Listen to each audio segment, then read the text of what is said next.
കോട്ടയം പള്ളിക്കത്തോട് സ്കൂളിന് നേരെ ആക്രമണം. ഇളമ്പള്ളി സർക്കാർ യു.പി. സ്കൂളിന് നേരെയാണ് ആക്രമണം ഉണ്ടായത്. സ്കൂളിന്റെ ജനലും വാതിലുകളും തകർത്തു. ഇന്നലെ രാത്രിയാണ് ആക്രമണം ഉണ്ടായത്. വിവരങ്ങളുമായി സനോജ് സുരേന്ദ്രൻ ചേരുകയാണ്. സനോജ്, ഇത് ആക്രമണം നടത്തിയത് ആരാണ്? എന്താണ് ആക്രമണത്തിനിടയാക്കിയത്? എന്തെങ്കിലും സൂചനകളുണ്ടോ? എന്താണ് പോലീസ് പറയുന്നത്?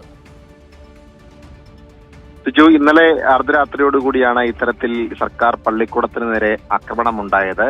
കോട്ടയം ജില്ലയിലെ പള്ളിക്കത്തോട് പഞ്ചായത്തിൽ പ്രവർത്തിക്കുന്ന ഇളമ്പള്ളി യു.പി. സ്കൂളിന് നേരെയാണ് ആക്രമണം ഉണ്ടായിട്ടുള്ളത്. പ്രദേശത്ത് ഒരു ക്ഷേത്രത്തിൽ ഉത്സവം നടക്കുന്നുണ്ടായിരുന്നു. അവിടെ എത്തിയ മദ്യപാനികളായിട്ടുള്ള സാമൂഹ്യ വിരുദ്ധരായിട്ടുള്ള ആളുകൾ ആരോ ആണ് ഈ സ്കൂളിന് നേരെ ആക്രമണം നടത്തിയത് എന്ന പ്രാഥമിക നിഗമനത്തിലാണ് പള്ളിക്കത്തോട് പോലീസ് ഉള്ളത്. സ്കൂളിലെ ജനൽച്ചില്ലുകൾ അടിച്ചു തകർക്കുകയും കതകുകൾക്ക് കേടുപാടുകൾ വരുത്തുകയും ചെയ്തിട്ടുണ്ട്. വലിയ തോതിലുള്ള നഷ്ടമാണ് സർക്കാർ സ്കൂളിന് ഉണ്ടായിട്ടുള്ളത്. ഇതുമായി ബന്ധപ്പെട്ടുകൊണ്ട് അക്രമികൾ ആരാണ് എന്നതിനെ സംബന്ധിച്ച് പള്ളിക്കത്തോട് പോലീസ് വിശദമായ അന്വേഷണം ആരംഭിച്ചിട്ടുണ്ട്. വ്യക്തമായ സൂചന ലഭിച്ചിട്ടുണ്ട് എന്നാണ് പോലീസ് നൽകുന്ന വിവരം. എന്തായാലും അവരുടെ അറസ്റ്റ് ഉൾപ്പെടെയുള്ള നടപടികളിലേക്ക് കടക്കാനുള്ള സാധ്യതയാണ് നിലവിലുള്ളത്. ഈ ജനൽച്ചില്ലുകൾക്ക് മാത്രമേ കേടുപാടുകൾ പറ്റിയിട്ടുള്ളൂ?